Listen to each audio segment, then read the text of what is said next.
Hello दोस्तों, स्वागत है आपका अपने यूट्यूब चैनल मैथ्स माध्यम में। आशा करता हूँ आप एकदम बढ़िया होंगे और अपनी पढ़ाई को अच्छे तरीके से कर रहे होंगे।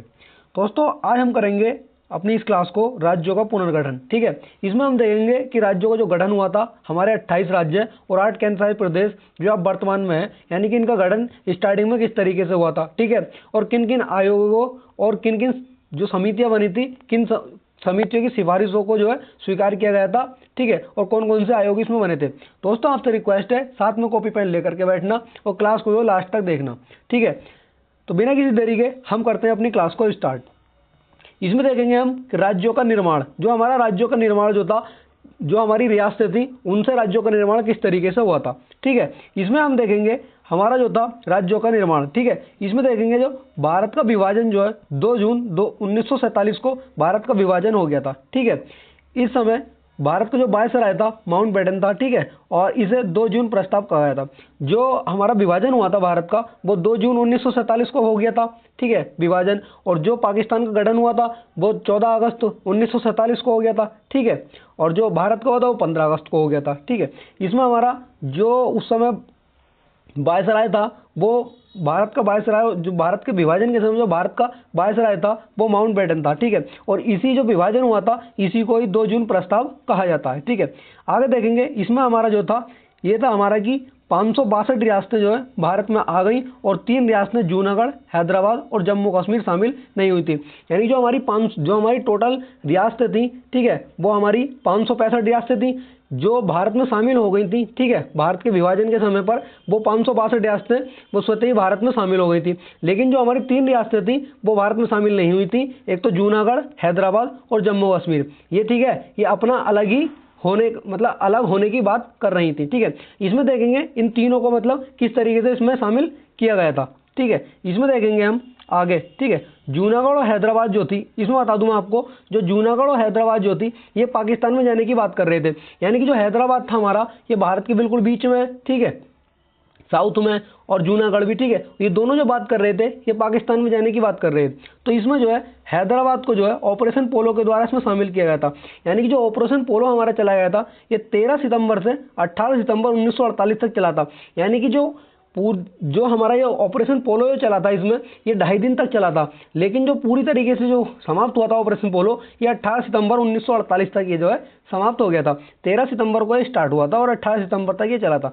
ठीक है, और हैदराबाद को भारत का हिस्सा बना लिया गया था। तो हमसे यहाँ से क्वेश्चन पूछ लेता है कि हैदराबाद को किस ऑपरेशन के द्वारा भारत में शामिल किया गया था, जो हैदराबाद हमारी रियासत थी। तो इसको जो है हमारा ऑपरेशन पोलो के द्वारा इसको जो है शामिल किया गया था। ठीक है, इसी में ही आगे देखेंगे हम उस समय जो हैदराबाद का निज़ाम था। ठीक है, जो हैदराबाद का अंतिम और जो 7वां निज़ाम था उसका नाम जो था मीर उस्मान अली खान जो है, ये वहाँ का उस समय हैदराबाद का निज़ाम था। ठीक है, तो यहाँ से भी हमसे क्वेश्चन पूछ लेता है। और आगे देखेंगे इसमें सरदार पटेल का मानना था कि हैदराबाद जो है भारत के पेट में कैंसर के समान था। यानी कि जो हैदराबाद था वो भारत में, जो यहाँ से हमसे क्वेश्चन ये कथन पूछ लेता है कि ये कथन किसका है। तो ये कथन जो है सरदार पटेल का था कि जो हैदराबाद था वो भारत के पेट में कैंसर के समान था। यानी कि जो था ये बिल्कुल बीच में ही था और ये पाकिस्तान में जाने की बात कर रहा था। तो यानी कि जो अगर ये पाकिस्तान में चला जाता तो जो पाकिस्तान के लोग थे वो भारत में आते और ये बिल्कुल भारत के बीचों बीच में था। तो इसलिए जो है जो हमारी रियासतें थी उनके एकीकरण का श्रेय जो है ये सरदार पटेल को दिया जाता है। और सरदार पटेल के साथ में जो काम किया था उन्होंने, बीपी मेनन ने जो है सरदार पटेल के साथ में कार्य किया था। ठीक है, आगे देखेंगे जूनागढ़ को जन्म संग्रह के आधार पर शामिल किया गया था।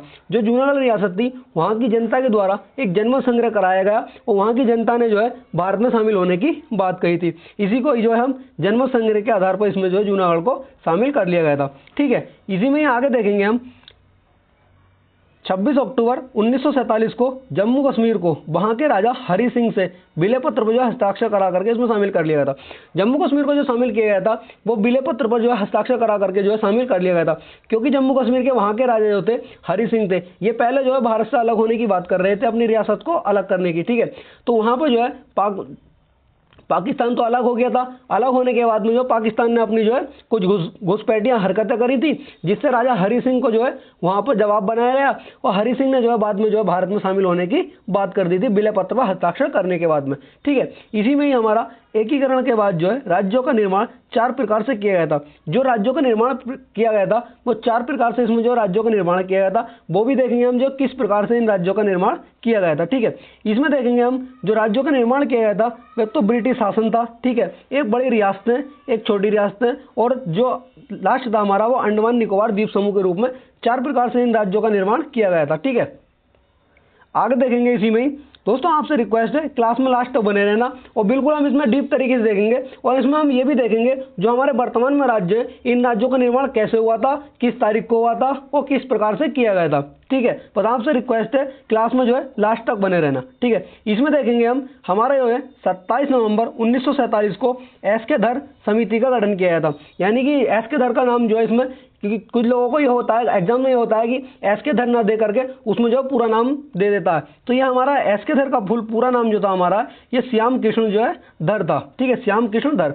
ठीक है, जो इनका समिति का गठन किया गया था वो 27 नवंबर 1947 को जो इस समिति का गठन किया गया था। यहाँ से दोस्तों हमसे क्वेश्चन पूछ लेता है जो एसके धर समिति थी इसका संबंध किससे था। ठीक है, तो इसमें देखेंगे, और इसने जो अपनी रिपोर्ट पेश की थी वो 10 दिसंबर 1948 को जो है इसने एसके धर समिति ने अपनी रिपोर्ट पेश की थी। और इसने जो है ये भी देखेंगे कि इसने रिपोर्ट में अपनी क्या क्या कहा था। ठीक है, इसने अपनी रिपोर्ट में कहा कि भाषा के आधार पर राज्यों का निर्माण नहीं हो सकता। जो एसके धर समिति थी इसने कहा था कि भाषा के आधार पर जो है राज्यों का निर्माण जो है नहीं हो सकता। ठीक है, आगे देखेंगे इसी में ही, और वित्तीय आर्थिक समस्याओं के आधार पर भी राज्यों का गठन जो है हो सकता है। इसने कहा था कि भाषा के आधार पर राज्यों का निर्माण नहीं हो सकता, लेकिन वित्तीय और आर्थिक समस्याओं के आधार पर राज्यों का गठन हो सकता है। ठीक है, आगे देखेंगे इसी में, इसमें कहा था इन्होंने भौगोलिक आधार पर यानी पर्वतीय और मैदानी पर राज्यों का निर्माण कर सकते हैं। यानी कि भौगोलिक आधार पर जो राज्यों का निर्माण कर सकते हैं, यानी कि जो हमारे पर्वतीय क्षेत्र है उनमें जो राज्यों का मतलब जो पर्वत को काट करके मतलब उन राज्यों का निर्माण अलग कर सकते हैं, और जो मैदानी क्षेत्र में आएंगे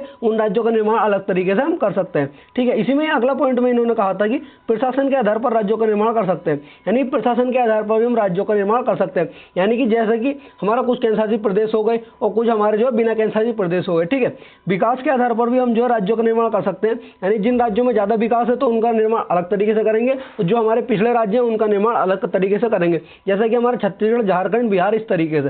ठीक है, इसी में ही आगे देखेंगे हम, आगे आती है हमारी एक जेवीपी समिति। दोस्तों इसमें बता दूं मैं आपको जेवीपी समिति का गठन जो हुआ था वो किस तरीके से हुआ था और क्यों इसका गठन किया गया था।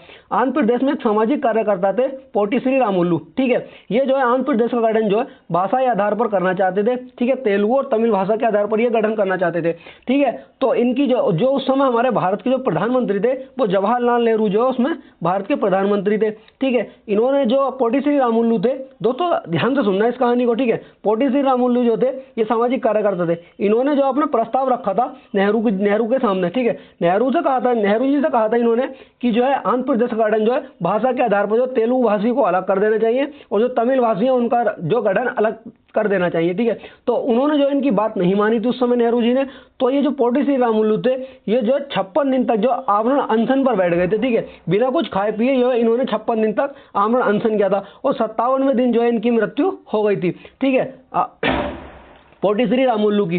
तो बाद में जो है इनकी मृत्यु के बाद में जो है जवाहरलाल नेहरू ने कहा था कि जो है आंध्र प्रदेश का गठन, इसमें आंध्र प्रदेश का गठन होना चाहिए। तो इसमें तो दोस्तों आंध्र प्रदेश का जो गठन हुआ था वो आंध्र प्रदेश का गठन हुआ था इसमें 1 अक्टूबर 1953 को जो है आंध्र प्रदेश का गठन हुआ था। ठीक है, और जो इससे पहले समिति बनी थी हमारी जेवीपी समिति बन गई थी। ठीक है, जेवीपी समिति जो बनी थी वो कांग्रेस के जयपुर अधिवेशन में दिसंबर 1948 में जेवीपी समिति, इसमें जेवीपी समिति में जो है फुल फॉर्म जो है इसकी जवाहरलाल नेहरू, वल्लभ भाई पटेल और पट्टाभी सीतारामैया। ठीक है, ये इसकी जेवीपी समिति की फुल फॉर्म है। ठीक है, ये इनके नामों से बनी थी, इसका गठन कर दिया गया था। और जो इनके 56 दिन की मृत्यु के बाद में 1 अक्टूबर 1953 को आंध्र प्रदेश का जो भाषा के आधार पर बनने वाला आंध्र प्रदेश जो है पहला राज्य बन गया था। ठीक है, यहाँ से हमारी जेवीपी समिति की जो है इसकी शुरुआत हुई थी। ठीक है, इसी में ही आगे देखेंगे हम राज्य पुनर्गठन आयोग। ठीक है, जो हमारा राज्य पुनर्गठन आयोग था, जो इसका गठन किस तरीके से हुआ था वो भी देखेंगे हम राज्य पुनर्गठन आयोग का।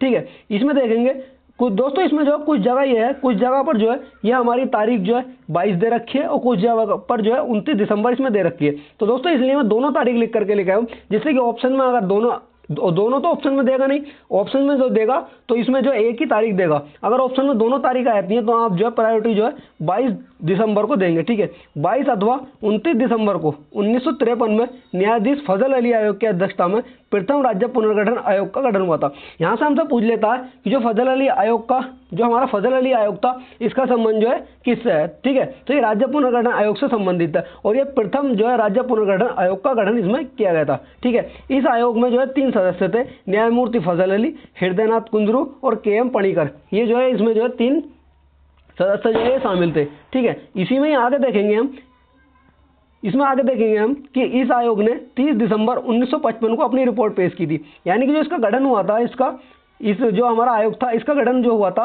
ये 22 दिसंबर 1953 में इसका गठन हो गया था, ठीक है। और जो इसने अपनी रिपोर्ट पेश की थी 30 दिसंबर 1955 को जो इसने अपनी रिपोर्ट पेश कर दी थी, ठीक है। इसी में देखेंगे इस आयोग ने एकता, प्रशासनिक और वित्तीय व्यवहार्यता, आर्थिक विकास, अल्पसंख्यक हितों की रक्षा तथा भाषा को राज्यों के पुनर्गठन का आधार बताया था। यानी कि इसने जो है, जो हमारा फजल अली आयोग था, इसने ये आधार दिए थे कि इन आधार पर जो है राज्यों का निर्माण हो सकता है। इसने एक दिया था हमारा, एक तो राष्ट्रीय एकता के आधार पर, प्रशासनिक और वित्तीय व्यवहार्यता और आर्थिक विकास के आधार पर, अल्पसंख्यकों के हितों की रक्षा के आधार पर और भाषा के आधार पर भी राज्यों का पुनर्गठन हो सकता है। यानी कि जो हमारा एसके समिति थी उसने कहा था कि जो भाषा के आधार पर है राज्यों का गठन नहीं हो सकता, और जो हमारा फजल अली आयोग था इसने कहा था कि भाषा के आधार पर राज्यों का गठन हो सकता है, ठीक है। इसी में अगला पॉइंट यह है कि सरकार ने इसकी संतुष्टियों को कुछ सुधार के साथ में मंजूर कर लिया था। यानी कि इसकी जो कुछ सिफारिशें थी, इन कुछ सिफारिशों के आधार पर जो है इनकी जो कुछ सिफारिशों को सुधार करने के बाद में इनको स्वीकार कर लिया गया था, जो हमारा फजल अली आयोग था, ठीक है। इसी में आगे देखेंगे हम, जिसके बाद में 1 नवंबर 1956 को राज्य पुनर्गठन अधिनियम संसद ने पास किया, जिसके तहत तो 14 राज्य तथा 6 केंद्र शासित प्रदेश बनाए गए। जो हमारा राज्य पुनर्गठन आयोग था, ठीक है, इसकी कुछ सिफारिशों को स्वीकार कर लिया गया था। स्वीकार करने के बाद में 1 नवंबर 1956 को राज्य पुनर्गठन अधिनियम जो संसद से पेश हो गया। पेश होने के बाद में जो है पारित हो गया। वहां से पारित होने के बाद में जो हमारे स्टार्टिंग में बने थे वो 14 राज्य और 6 हमारे केंद्र शासित प्रदेश बने थे। अब हम इसमें देखेंगे जो हमारे 14 राज्यों से 28 राज्य कैसे हुए और 6 केंद्र शासित प्रदेश से 8 केंद्र शासित प्रदेश हमारे कैसे हुए, ठीक है। तो इसमें देखेंगे हम, यानी प्रत्येक राज्य को देखेंगे उसका गठन किस तरीके से हुआ था। दोस्तों साथ में कॉपी पेन आप लेकर के बैठना और नोट्स जो है साथ में बनाते हुए चलना। और अभी तक आपने चैनल को सब्सक्राइब नहीं किया है दोस्तों, आपसे रिक्वेस्ट है चैनल को सब्सक्राइब जरूर कर लेना, क्योंकि आपको जो है एक ऐसे ही बेहतरीन क्लास जो मिलती रहेंगी। जैसा कि आप किसी टीचर का पैड कंटेंट देख लेना और इसका कंटेंट को देख लेना, ठीक है, आपको कोई कमी नहीं मिलेगी इसमें भी। इसमें देखेंगे हमारा, ठीक है, अपनी क्लास पर फोकस करेंगे हम। इसमें देखेंगे कि 1 मई 1960 को बंबई प्रांत से अलग करके एक नया राज्य गुजरात, यानी कि जो हमारे 14 राज्य बन गए थे, गुजरात जो बना था हमारा 15वां राज्य बना था। दोस्तों हमसे यहाँ से पूछ लेता है कि 15वां राज्य कौन सा बना था और 16वां राज्य कौन सा बना था। तो दोस्तों इसी में हम सब लिख करके लेकर आया हूँ कि कौन सा राज्य कब बना था और वह कौन से नंबर का राज्य था। यानी कि 1 मई 1960 को बंबई प्रांत से अलग करके गुजरात को 15वां राज्य बनाया गया, ठीक है। और यह भाषा के आधार पर बनने वाला दूसरा राज्य था, क्योंकि दोस्तों जो पहला राज्य था हमारा भाषा के आधार पर बनने वाला वो हमारा आंध्र प्रदेश हो गया था, और जो दूसरा राज्य बना था हमारा जो है भाषा के आधार पर बनने वाला, ये गुजरात हमारा गुजराती भाषा पर बनने वाला दूसरा राज्य था। क्योंकि इसमें जो है गुजराती जो गुजराती बोलने वाले थे उनके लिए गुजरात, और जो मराठी बोलने वाले थे उनके लिए महाराष्ट्र कर दिया गया था, ठीक है। इसी में ही आगे देखेंगे अगला हमारा इसमें यह हो जाता है कि कियोंगसांग और नागा पहाड़ियों को मिलाकर के 16वां राज्य हमारा नागालैंड बनाया गया था, ठीक है। नागालैंड जो बना था हमारा 1963 में हमारा नागालैंड का गठन किया गया था। इसमें जो है कियोंगसांग और नागा पहाड़ियों को मिलाकर के 16वें राज्य के रूप में 1963 में नागालैंड का गठन किया गया था, ठीक है। अगला देखेंगे, अगला राज्य था हमारा पंजाब से अलग करके पंजाबी और हिंदी भाषा के आधार पर 1 नवंबर 1966 को हरियाणा का 17वें राज्य के रूप में गठन किया गया था। जो हरियाणा का गठन किया गया था हमारा पंजाब से अलग करके इसमें गठन किया गया था, और जो पंजाबी बोलने वाले थे उनके लिए पंजाब, और जो हिंदी और हरियाणवी बोलने वाले थे उनके लिए हरियाणा का गठन किया गया था। हरियाणा का गठन जो किया गया था वो हमारा 17वें राज्य के रूप में किया गया था, और वो 1 नवंबर 1966 में जो है इसका गठन किया गया था, ठीक है। आगे देखेंगे हमारा अगला राज्य होगा हमारा, ठीक है, 25 जनवरी 1971 को पंजाब के पहाड़ी इलाकों को अलग करके हिमाचल प्रदेश का 18वें राज्य के रूप में गठन किया गया था। यानी एक तो हमारा पंजाब से पहले पंजाब जो है हमारा 2 बार टूटा था, ठीक है। पहला जो टूटा था हमारा हरियाणा को अलग किया गया था पंजाब से, ठीक है, भाषा के आधार पर।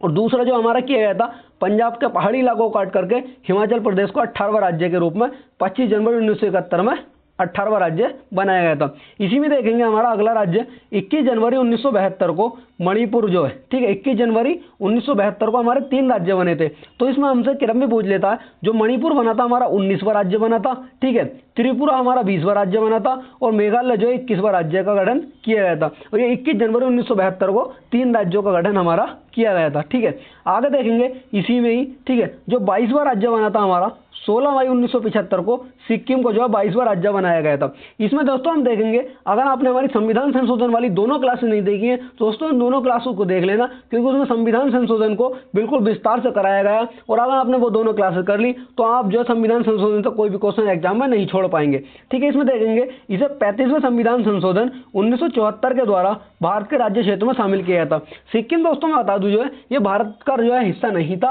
ये चौग्याल वंश का जो हिस्सा था। इसको जो है भारत में 35वें संविधान संशोधन 1974 के द्वारा पहले तो इसको शामिल किया गया था भारत के अंदर, और ठीक है, और इसको 36वां संविधान संशोधन 1975 के द्वारा जो है पूर्ण राज्य का इसमें जो है दर्जा दे दिया गया था। यानी 35वां संविधान संशोधन 1974 करके जो है इसको भारत में शामिल किया गया था और 36वां संविधान संशोधन करके जो है इसको भारत में शामिल मतलब पूर्ण राज्य का दर्जा दे दिया गया था। और 16 मई 1975 को इसको 22वें राज्य के रूप में स्वीकार कर लिया गया था, ठीक है। इसी में ही आगे देखेंगे हमारा, ठीक है, 20 फरवरी 1987 को मिजोरम को जो 23वां राज्य और अरुणाचल प्रदेश को 24वां राज्य के रूप में शामिल किया गया था। यानी कि 20 फरवरी 1987 को जो है 2 राज्यों का गठन किया गया था, ठीक है। मिजोरम को 23वां राज्य बनाया गया था और अरुणाचल प्रदेश को हमारा जो है इसमें 24वां राज्य बनाया गया था, ठीक है। आगे देखेंगे इसी में हमारा 30 मई 1987 को गोवा 25वां राज्य के रूप में पूर्ण राज्य का दर्जा गोवा को दे दिया गया था।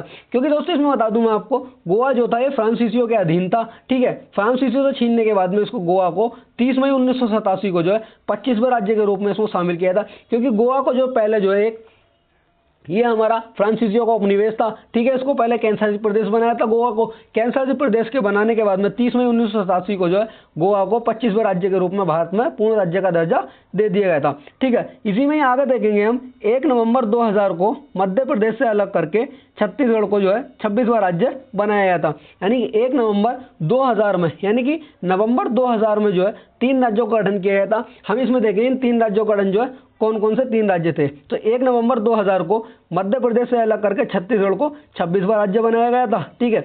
इसी में ही अगला हमारा यह हो जाता है कि उत्तर प्रदेश के पहाड़ी इलाकों के 14 जिलों को काटकर, यानी कि जो उत्तर प्रदेश के 14 पहाड़ी जिले थे उनको काट करके जो 27वां राज्य हमारा 9 नवंबर 2000 को उत्तरांचल बनाया गया था, ठीक है। अब जो वर्तमान में इसका नाम है उत्तराखंड, इसका वर्तमान में नाम पड़ा, वो देखेंगे हम उत्तराखंड जो इसका नाम है कैसे पड़ा, ठीक है। तो इसके जो है 27वां राज्य इसको बना दिया गया था उत्तरांचल के रूप में 9 नवंबर 2000 को, ठीक है। फिर 1 जनवरी 2007 को इसका नाम जो है उत्तराखंड कर दिया है। यानी जो इसका गठन, जो इस उत्तराखंड का गठन हुआ था वो हमारा उत्तरांचल के नाम मतलब उत्तरांचल नाम से इसका गठन हुआ था 9 नवंबर 2000 को 27वें राज्य के रूप में, ठीक है। 1 जनवरी 2007 को इसका नाम उत्तरांचल से उत्तराखंड में परिवर्तित कर दिया, ठीक है। आगे देखेंगे बिहार पुनर्गठन आयोग के द्वारा, ठीक है, 15 नवंबर 2000 को बिहार से अलग करके 28वां राज्य जो है झारखंड हमारा बनाया गया था। यानी कि हमारा नवंबर 2000 में 3 राज्यों का गठन किया गया था, जो हमारे, ठीक है, 1 नवंबर को हमारा मध्य प्रदेश से अलग करके छत्तीसगढ़ बनाया गया था। 9 नवंबर को उत्तर प्रदेश से अलग करके जो है हमारा उत्तराखंड बनाया गया था और 15 नवंबर को हमारा जो है बिहार से अलग करके झारखंड का गठन किया गया था, ठीक है। आगे देखेंगे इसी में ही भाषाई आधार पर 2 जून 2014 को आंध्र प्रदेश से अलग करके 29वें राज्य के रूप में तेलंगाना राज्य का गठन किया था। यानी कि दोस्तों इसमें जो है हमारा जो तेलंगाना का गठन हुआ था ये भी हमारा भाषाई आधार पर हुआ था, ठीक है। 2 जून 2014 को 29वें राज्य के रूप में हमारा 29वें राज्य के रूप में जो है तेलंगाना का गठन हुआ था। अब दोस्तों आप इसमें कहेंगे कि जो वर्तमान में तो हमारे 28 राज्य हैं, लेकिन तेलंगाना हमारा 29वां राज्य कैसे बना था? क्योंकि 2 जून 2014 तक हमारे 29 राज्य हुआ करते थे। ठीक है, अब इसमें देखेंगे ये 29 से हमारे 28 राज्य कैसे हुए। ठीक है, 31 अक्टूबर 2019 को जम्मू कश्मीर को केंद्र शासित प्रदेश के रूप में शामिल कर दिया गया था। जम्मू कश्मीर जो था हमारा पहले राज्य था। ठीक है, अब 31 अक्टूबर 2014 को वहां से जो आर्टिकल 370 हटाने के बाद में, ठीक है, तो जम्मू कश्मीर हमारा पहले क्या था? हमारा एक स्टेट था, तो हमारे 29 राज्य थे। अब जम्मू कश्मीर को जो है स्टेट से हटा करके इसको केंद्र शासित प्रदेश बना दिया, वहां पर लद्दाख और जम्मू कश्मीर बना दिए गए। तो हमारे अब राज्य पहले कितने थे? 29। अब कितने हो गए? जब इसको स्टेट से हटा करके केंद्र शासित प्रदेश बना रहे तो यहाँ पर कितने हो गए? 28। ठीक है, अब इसमें हमारा 26 जनवरी 2020 को दादरा नागर हवेली और दमन द्वीप को एक करके केंद्र शासित प्रदेश बनाया गया। यानी 26 जनवरी 2020 से पहले हमारे दादरा नागर हवेली और दमन द्वीप हमारे अलग अलग केंद्र शासित प्रदेश थे। तो 26 जनवरी 2020 को इन दोनों को एक करके एक ही केंद्र शासित प्रदेश बना दिया गया। ठीक है दोस्तों, ये हमने इसमें देखा कि जो हमारे राज्य थे 28 राज्य और 8 केंद्र शासित प्रदेश, इनका गठन किस तरीके से हुआ और किस राज्य का गठन जो है कब हुआ और किस तारीख को हुआ। ठीक है, और आगे देखेंगे हमारी आती है मोतीलाल नेहरू रिपोर्ट। ये 1928 में आई थी। इस रिपोर्ट को देखेंगे हम विस्तार से, यानी कि इस रिपोर्ट की हमारी क्या क्या, इस रिपोर्ट ने अपनी सिफारिशें रखी थी और क्या क्या निष्कर्ष इसके निकले थे इस रिपोर्ट के रखने के बाद में। ठीक है, इसमें देखेंगे हम, क्योंकि दोस्तों यहाँ से जो हमारी ये मोतीलाल नेहरू रिपोर्ट है, जो यहाँ से क्वेश्चन बनते हैं, ठीक है, जो हमारे एग्जाम्स में, जो हमारे एसएससी जीडी वगैरह एग्जाम्स हैं, इनमें तो दोस्तों हमसे डायरेक्ट क्वेश्चन पूछ लेता है। ठीक है, लेकिन जो हमारा इसका जो इस रिपोर्ट में जो यहाँ से क्वेश्चन पूछता है ना, वो हमारा पीसीएस प्री और यूपीएसआई, इसमें दोस्तों जो है बिल्कुल डीप तरीके से यहाँ से क्वेश्चन हमसे पूछ लेता है। ठीक है, इसमें देखेंगे हमारा मोतीलाल नेहरू रिपोर्ट। मोतीलाल नेहरू रिपोर्ट जो है ये 1928 में आई थी। ठीक है, 21 दिसंबर 1928 को मोतीलाल नेहरू रिपोर्ट ब्रिटिश संसद में पेश की गई थी। ठीक है, यह रिपोर्ट मोतीलाल नेहरू की अध्यक्षता वाली एक समिति द्वारा लिखी गई थी और इसमें भारत के लिए विभिन्न संवैधानिक सुधारों का प्रस्ताव रखा गया था। रिपोर्ट का मुख्य लक्ष्य 1 वर्ष के भीतर भारत में स्वशासन लागू कराना था। यानी कि भारत में जो स्वशासन लागू कराना था, यानी कि भारत का जो अपना एक संविधान बनाना था, मतलब संविधान अपना एक अलग तैयार करना था। ठीक है, आगे देखेंगे इसी में ही हमारा, ठीक है, इसमें आ जाता है हमारा अगला पॉइंट है कि इस प्रस्ताव को ब्रिटिश सरकार ने स्वीकार नहीं किया, लेकिन इसने भारतीय स्वतंत्रता के बारे में भविष्य की चर्चाओं का मार्ग प्रशस्त कर दिया था। यानी कि जो हमारी रिपोर्ट रखी गई थी, ठीक है, ये हमारी रिपोर्ट जो है ब्रिटिश संसद में पेश की गई थी और इस रिपोर्ट को जो है ब्रिटिश सरकार ने जो इसको स्वीकार नहीं किया था, लेकिन जो हमारे भारत के अंदर जो है जो हमारी भविष्य की चर्चाएं होने वाली थी, यानी कि हमारा संविधान किस तरीके से बनेगा, हम अपने देश में जो शासन किस तरीके से चलाएंगे और हम आगे को अपने देश को किस तरीके से लेकर के चलेंगे, ठीक है, इन अंग्रेजों के जाने के बाद में, उसको जो है इसमें, यानी कि उसका आधार यहाँ से ही 1928 से हमारा बनना तैयार हो गया था। ठीक है, अब इसमें देखेंगे हमारा मोतीलाल नेहरू रिपोर्ट 1928 में जो है इन्होंने क्या क्या सिफारिशें इसके अंदर रखी थी। यानी कि जब इन्होंने ब्रिटिश संसद में जो इस रिपोर्ट को पेश किया था, तो इनकी जो है क्या क्या इसमें जो है सिफारिशें रखी गई थी। तो इसमें यह रखा गया था कि प्रांतीय स्वायत्तता का जो है परिचय होना चाहिए, यानी कि हमारे प्रांत कौन कौन से हैं उनमें जो है, यानी क्या क्या इसमें जो है क्या क्या अधिकार होने चाहिए प्रांतों के, ये इसमें परिचय इसमें दिया जाना चाहिए। ठीक है, अगला था हमारा केंद्र में द्वैध शासन, विधायी और कार्यकारी कार्यों के लिए अलग अलग विभाग होने चाहिए। जो हमारा केंद्र में जो है द्वैध शासन होना चाहिए, यानी केंद्र शासन जो केंद्र में भी शासन होना चाहिए और हमारा प्रांतों और राज्यों में भी शासन होना चाहिए, और जो उनके विधायी और कार्यकारी जो कार्य होंगे उनके लिए सभी के लिए अलग अलग विभाग होने चाहिए, जैसा कि वर्तमान में सभी के जो विभाग अलग अलग है। ठीक है, इसी में आगे देखेंगे अगला हमारा जो सिफारिश थी वो थी कि न्यायपालिका को कार्यपालिका से अलग करना चाहिए। यानी कि जो हमारी वर्तमान में न्यायपालिका अपनी अलग है और कार्यपालिका का अपना अलग कार्य है, ठीक है, लेकिन मिलकर के कार्य करती हैं, लेकिन स्वतंत्र रूप से कार्य करती हैं और ये अलग अलग होने चाहिए। ठीक है, आगे अगला हमारे जो सिफारिश थी इन्होंने, जमींदारी प्रथा का जो उन्मूलन होना चाहिए। ठीक है, अगला जो था हमारा, ठीक है, सार्वभौमिक वैश्य मताधिकार होना चाहिए, धर्म और अभिव्यक्ति की स्वतंत्रता का अधिकार होना चाहिए, जो कि हमारा वर्तमान में हमें दे रखा है। ठीक है, यूनियन और एसोसिएशन बनाने का अधिकार, संपत्ति का अधिकार। ठीक है, अगला था हमारा धर्म, जाति या लिंग के आधार पर भेदभाव का निषेध होना चाहिए, जो कि हमारा वर्तमान में दोस्तों जो रिपोर्ट जो थी हमारी, जो कि हमारे वर्तमान में प्रस्तावना दे रखी है, ठीक है, ये सेम उसी का ही हमारा जो वर्तमान में हमारे संविधान की प्रस्तावना है। ठीक है, इस प्रस्तावना का आधार जो है हमारा 1928 में ही बन करके तैयार हो गया था। ठीक है। आगे देखेंगे इसी में ही अगली सिफारिश थी उन्होंने कि महिलाओं के लिए जो है समान अधिकार होने चाहिए। ऐसा नहीं होना चाहिए कि पुरुषों को जो अलग अधिकार दे दिए हैं और महिलाओं को अलग अधिकार दे दिए हैं। जो है जैसे हमारा समान कार्य के लिए समान वेतन होता है ना, ठीक है, महिलाओं के लिए, ठीक है, उसी तरीके से इसको जो वही हमारा 1928 में आधार बना करके लेकर के चले थे। ठीक है। अगला पॉइंट था इसमें कि 14 वर्ष तक की आयु के सभी बच्चों के लिए निःशुल्क और अनिवार्य शिक्षा होनी चाहिए। ठीक है। आगे हमारा ये देखेंगे इसमें कि मोतीलाल नेहरू रिपोर्ट जो 1928 पर